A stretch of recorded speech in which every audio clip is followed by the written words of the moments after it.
So I watched every episode of Resistance Season 2. This season has like 2 less episodes, which is good for me, less to watch, and I like this season a little bit more than Season 1. I like it more than Season 1 because the characters actually go off the Colossus and actually go on to different planets. There's actually more than one planet they go to or fly to, and it's pretty cool. It's more adventurous. A lot of the episodes are more episodic. Well, the majority of the season is until like the last 4 or 5 are more not episodic or like there were in Season 1, which could be a downside, but I think the episodic nature is good for the story they're telling, which is after the Season 1 finale. They're on the run, so every episode they have a new obstacle to overcome, which just lends itself very well to a episodic structure, and I like how they did change it up. Instead of trying to do a long-winded story like they did with Season 1, instead they're like, hey, let's just make it episodic, and I think it works out most of the time. And I would consider both these seasons to be the same of quality, but I will get into the entire show, because there's only 2 seasons of this show, because this show got canceled after the 2nd season. But I understand why the show was canceled, because where else are they supposed to go with it? Because this show isn't, like, really that deep, really. I mean, you have a character, Tam, who basically became a First Order TIE fighter, because in the Season 1 finale, she defected from, being a engineer. She got manipulated into being a pilot. Also, this other kid, I forget his name, he has, like, white hair. He's like Lincoln Loud from the Loud House, except older. And he's a pain in the ass. I hate him. He's so annoying. He causes so much trouble. I think in the Season finale, though, I think he's dead. Which I'm like, okay. I guess he's dead. Which, rip to him, whoever his name is. I forgot. I said it, because I just watched the season finale. They said his name, I forgot. It starts with an R. God. A lot of these names I'm forgetting, unless it's, like, the main characters. I actually know their names. It'd be cool to see them in, like, another project, another Star Wars show or movie. I mean, I think it'd be cool to have them be referenced, because they're pretty important. I think what they've done to kind of not weave themselves into the story of the sequel trilogy too much. They reference stuff from it, but most of the time it's just their own, going off on their own adventure, which I like. More original stories. Also, we get more of, like, the Last Jedi era type of stuff, like, more of that, because with Season 1, it's more of The Force Awakens, like that, like, up to that point of The Force Awakens. Now we're in the aftermath of The Last Jedi. Well, they're in The Last Jedi for their first couple episodes, and now they're in the aftermath of it in that year gap. They said it's been like a couple months since they started fleeing from the First Order. I think that part's cool. Having a timeline, having, have the First Order actually be somewhat competent. I mean, this is meant for babies. This is on Disney Junior. The Stormtroopers are not that well equipped. The bad guys, they're pretty by the books. You don't know much about them. Same for the characters. You don't know much about them, which does suck. But, I mean, Kaz is the most you learn from him about his parents. He wants to, in the middle of the season, like, midway through, he has, like, PTSD for some reason. It's not really explained. I guess him experiencing real war, but I don't know from what. Figuring he's never been a battlefield before, just in space battles. Like, I guess him getting shot at by a couple stormtroopers for over the course of the show. There's only like 2 stormtroopers ever fire at him. It's not like an army. The animation budget can't be more than like 3 or 4 shooting at once. A lot of these episodes are kind of stupid, but they're meant for babies. I know they're saying, oh, animation's not like it's meant for all ages, but this is meant for babies. This is on Disney Junior. I can tell this is not of great quality. The story is good if it was any other channel, but since this is on Disney Junior, the story is so dumbed down, so, like, watered down, that it's just, a lot of it is somewhat filler. I can tell in Season 2 there's a little bit more filler in this. Not necessarily bad filler, it's just, if you didn't like Season 1, you're not gonna like Season 2. Like I said, they're both of the same quality. And I'm kind of glad that the show's canceled, because I don't see them continuing the show. I just can't. Like, what are they supposed to do? Even if the finale was gonna be different, I can't imagine what they would have been doing afterwards. I don't think they would have a show go beyond the rise of Skywalker into the unknown future of that point. because I think Lucasfilm's saving that for a film trilogy at some point. I don't think they want a Disney Junior show to go beyond that point. Honestly, I don't really have much to say about season 2. It's the same quality of season 1, except episodic and a bit more cringier. I mean, not too much. So where did that lie in my rankings then?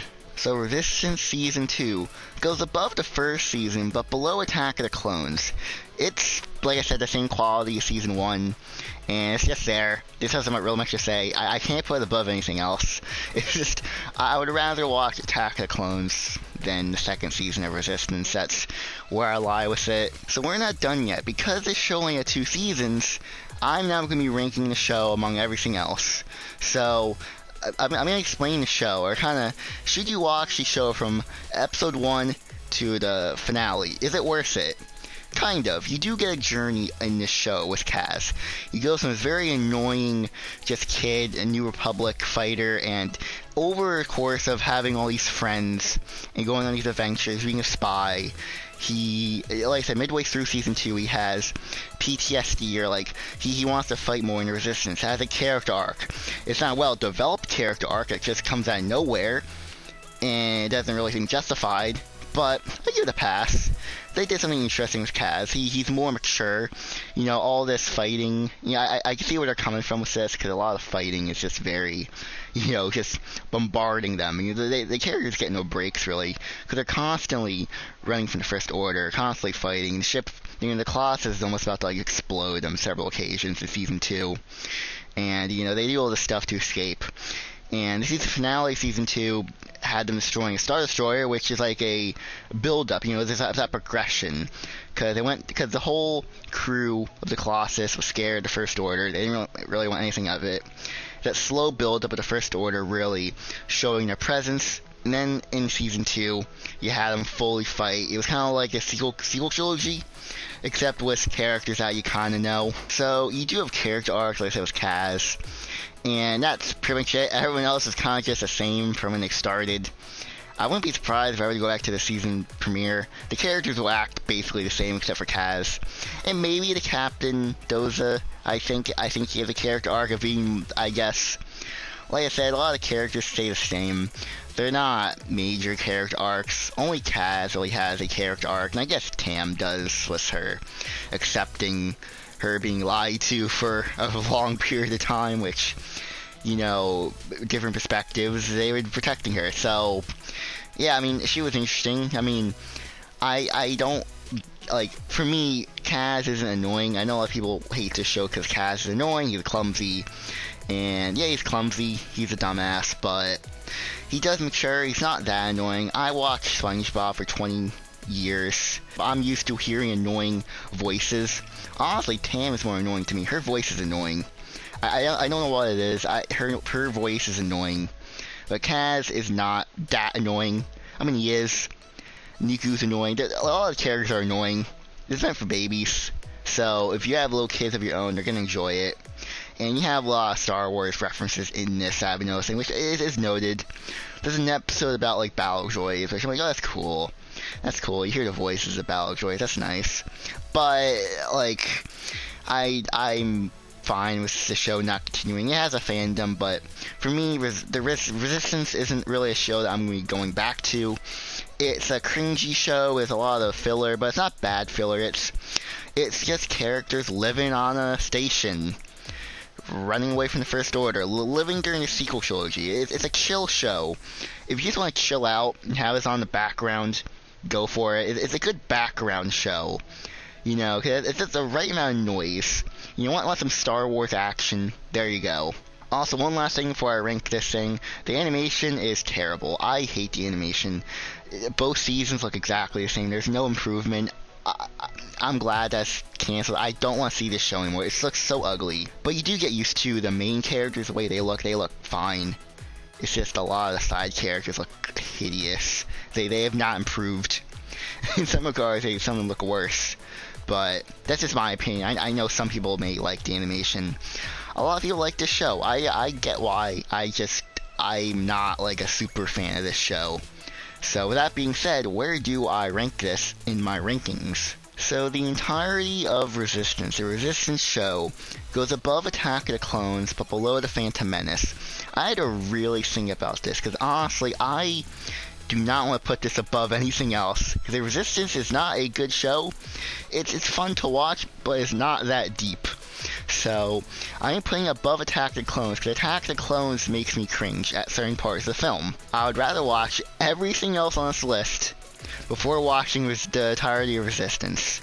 Because honestly, Resistance is a good show, but like I said, it's not suited for adults.